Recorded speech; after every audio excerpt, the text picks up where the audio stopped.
Bonjour à tous et à toutes, chers adhérents de BHC. Le médecin du Maguid de Mezrich, Reb Aaron, qui était quelqu'un qui était loin de la Torah et qui s'est rapproché, c'est une histoire que nous devons raconter peut-être une fois. Un jour, il voit un des étudiants dans le Beth Midrash et il dit au chassidim qui était autour de lui, je vois qu'il a une maladie très grave en lui et qu'il va mourir. Jusqu'à ce soir, il ne sera plus de ce monde-là.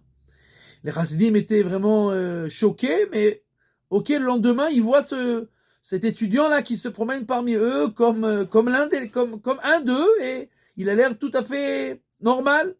Ils viennent voir le médecin, il lui dit, écoute, tu t'es trompé. Alors il a dit, non, c'est sûr, c'est à 100%. J'ai vu qu'il était malade et qu'il devait mourir. La seule chose que je peux penser, c'est peut-être qu'il a mangé quelque chose de très, très, très piquant qui lui a brûlé la maladie dans le corps.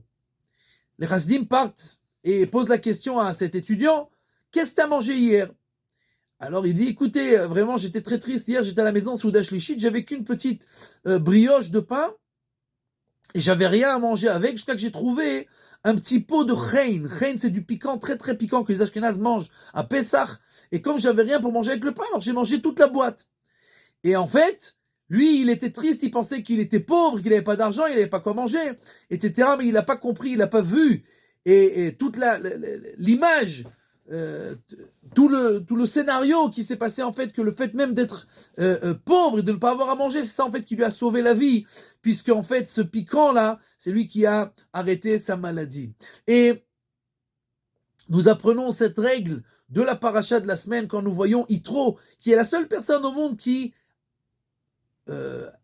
dit que je vois que Dieu est le plus grand de tous les dieux. Yitro a connu toutes les idolâtries du monde. Et il dit, je vois que Dieu est le plus grand de Dieu. Pourquoi? Qui va dava achar zadu alehem. Puisque je vois que chaque chose, c'était mida keneged mida. Comme les Égyptiens ont fait, alors ils ont eu une punition sur chaque chose en parallèle à ce qu'ils ont fait.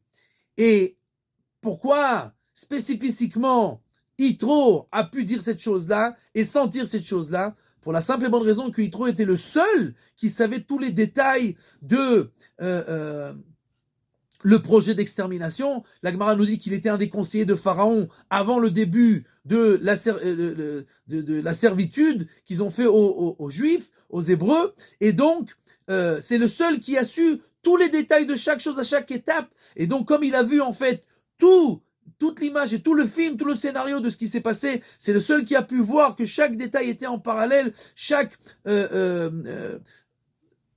volonté de faire du mal au peuple juif a été remboursée entre guillemets par Dieu et ils ont été punis des Égyptiens. Et donc nous ne voyons pas toujours tout le scénario, mais nous savons certainement que tout ce qui se passe, c'est pour le mieux, même si on a l'impression des fois qu'on ne comprend pas, on doit toujours se rappeler que Akadosh Baruch Hu fait toutes les choses pour le meilleur.